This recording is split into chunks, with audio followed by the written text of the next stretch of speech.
The system that I chose to do my topical presentation in regards to a global perspective of the community colleges is Canada. And looking at the global perspective in terms of comparing any types of similarities and differences between our community college systems and the United States. Um, and also, when looking at the community college systems, looking at how post-secondary education works as a whole, because that's what I kind of had to look at as I started doing some of my topical research on how to organize my presentation. So I tried to do it around just looking at and exploring an overview of similarities and differences between our community college system and that is in Canada.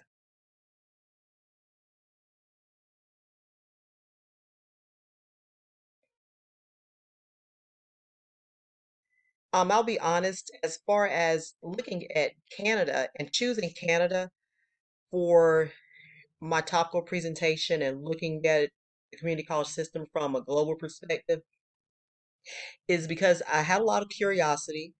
Um, because Canada, of course, is literally one of our neighbors on the North American continent. And I also thought about Mexico as well. However, I honestly chose Canada because I was thinking, okay, as I'm researching the documentation and all the different artifacts and resources, that I should be able to understand everything because although French is a dominant language as in Canada, yet English is as well. And even with the research, it talks about how French is primarily taught, but there are just as many English speaking language schools as well. So that was my other reason for choosing, honestly, something that I thought I was like, okay, at least I'll be able to understand this, piece of cake in regards to reading the literature and not having to wade through different dialects or things like that. Of course, probably being that American, like, hey, everybody needs to do the American way and English way in terms of understanding and try to synthesize and relate to other people's cultures. So that's the reason why I chose Canada, although I was definitely in for some surprises as I did this. So I began with looking at the similarities and differences, is just looking at how it's defined, the community college is defined in some of the resources, including our text, our Cohen text. But first of all, with Canada, in the article that I found with John Dennison and Paul Gallagher, he defined community colleges as public post-secondary educational institution, offers a variety of programs, high school graduates and adults seeking further education or employment training. And then it goes on to talk about many of the similar things that, again, look really similar to the United States. As in Cohen, and in the text it says any not-for-profit institution regionally accredited to award the associates in arts or science, and it also includes a comprehensive two-year college as well as many technical institutes, both public and private. So here I'm thinking, okay, again, a lot of similarities with the neighbors that we have to the north of us with Canada.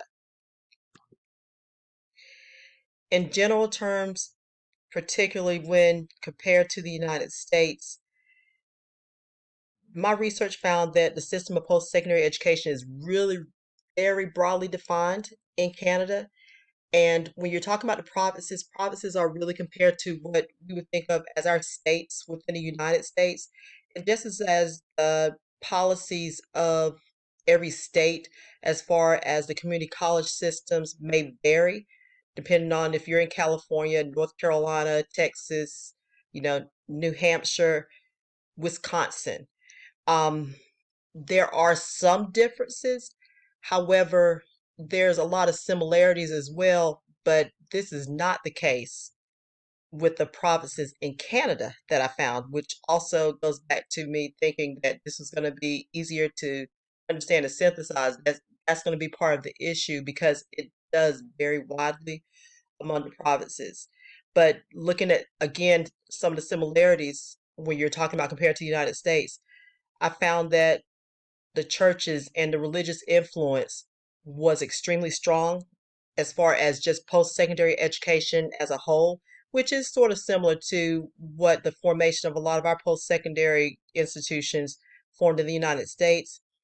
When you're talking about the growth, particularly with the community college system, it became more of demand by veterans, especially after World War II and going into the 60s, and loss of manufacturing jobs, and you have more minorities that really want to take their place and find more opportunities, which again mirrors what happens in the United States as well, as far as that growth and demand, where it's not just an elitist type of demand or those that were well off that could demand a community college or collegiate experience, a post-secondary experience, and not just with a degree, but also with certification and skill training.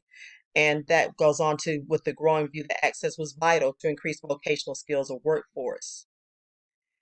And then as we're looking at the post-secondary education and getting there, how people and how students go through the educational system, again, looking at some of the similarities and differences, I was also very, very interested in whether and the differences in similarities and differences between early childhood education, primary, secondary school, and then the different pathways that it took to go to your post-secondary education. And you'll see that there's the university system where you're looking at 1 to 4 years, and I thought that that was interesting as well, as far as it could be 3 or 4 years in the awarding of a bachelor's degree, and then going back and being a second degree student. But then in the middle with the community colleges. Um, Again, there's different pathways, again, similar to what we have in the United States, as far as which pathway when you finish the secondary school route of community college. And with you doing community college, it leads to a diploma or it kind of siphons or splits off with the university or apprenticeship. Again, similarities that I saw with United States. The funding of post-secondary education in Canada, very, very heavily subsidized by the Canadian government.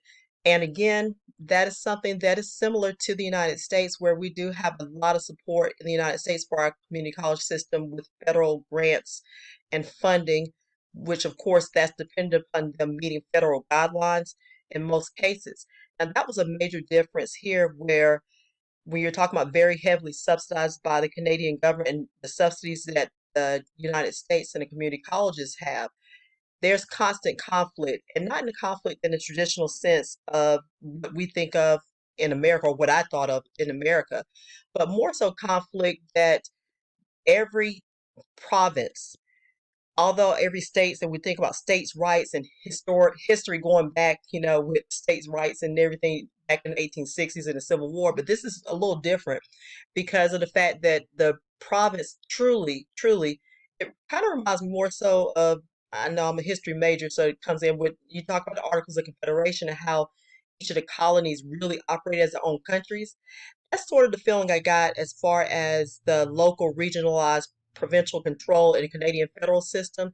So that although there's funding from the federal government, from the Canadian federal government, there's also a way in which the provinces, they'll take the money. However, they don't really want the influence of the federal government. There's really no national system of education as far as national policies, the missions, and things like that is not really prevalent in the same form as what we'd be used to in Canada. And when you say this, this is really reflected in the funding when you're talking about the grants. But at the same time, the tuition rates and things like that will vary from one province to another. And there's 10 provinces in Canada and and 3 territories. But when you're looking at them, they can fluctuate widely.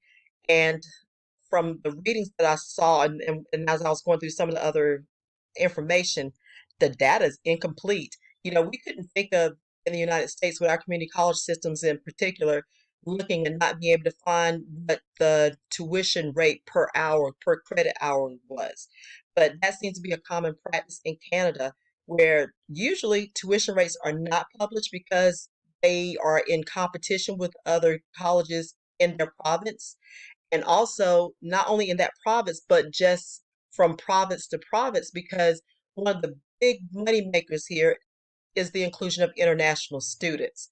So, in which I thought that was interesting as well because, of course, in the United States, that's another big money maker within the post-secondary system, including community colleges, but more so with out-of-state students where the tuition cost is so is increased trifold or double in a lot of cases. But they have the same thing with Canada, but it's more so with their international students where there isn't that whole out-of-state tuition as they would have like out of province um, cost that we would have in the United States when you compare provinces versus the states and funding. And with that, one of the more similar systems as I was looking through, because like I said, it really was something that was I saw a quote about the ambiguity of the Canadian culture.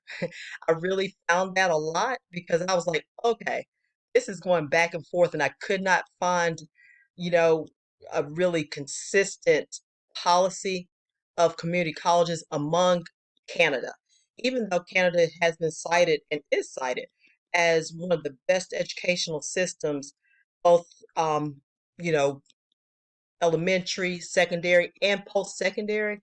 It's just that the whole decentralized nature of it, it really was a little confusing to me and with the mindset coming into it. But one of the similar systems, other systems that was similar to what I think most of us will be more familiar with the American influence was something called a California influence, where they have in Alberta and the British Columbia, where there is a more locally governed network of two-year institutions, and those two-year institutions have the option of either one, transfer to a university system to attain their bachelor's, or just the completion of technical vocational programs. So with it being a more centralized instead of a decentralized system in those particular provinces of Alberta and British Columbia, those were some of the ones as I researched those that made me feel like okay, there you go. That's something that I'm familiar with. Another issue that or concern I wanted to look at when looking at the global perspective of post-secondary and particularly community college was looking at similarities and differences of student access, which is a really big thing that, especially in America, we've been looking at. You could say since the civil rights movements, but particularly in my career, in the late 90s and the 2000s, of increasing access and post-secondary education. So, as is in the United States, there is tuition support that's available, both federal and institutional or per institution of community colleges and then the university system. They are there are a lot, they're need-based student loans. And then at the turn of the century, again, similar to what we experienced in the United States, there are more federal policies to include more tax credits, education savings grants, and institutional or community college-based scholarships. So this is something again that was very similar to the United States and our policies. Something that I thought was really interesting was one of the quotes where it said one peculiarity of Canadian students' aid system is that they actually have loans as we have in the United States, but instead of just being towards a particular career path like nursing or teaching in the United States, it's just if you finish it at all. So I thought that was really interesting. Major takeaways. The mission varies among the community college system. They also have open admissions. There's no major gateway admissions exam, and the highest post-secondary rate overall still. So even though it's decentralized and a little difficult to understand because of the ambiguities and the nature of the provinces and how independent they are from the federal government as far as the impact of education, not having secretaries, not having a Department of Education, with no national system. I still feel as if it was something that there were a lot of similarities with us being on the North American continent. They also still struggle with one thing that I also thought was interesting. They're visible minorities. They don't really dignify or they don't really identify by racial minorities and their indigenous citizens and populations. They primarily do so more by, which language you speak more so than racial minorities, but there's still the same issues and trying to make sure that everyone has access to their educational system within the community college system as a first step.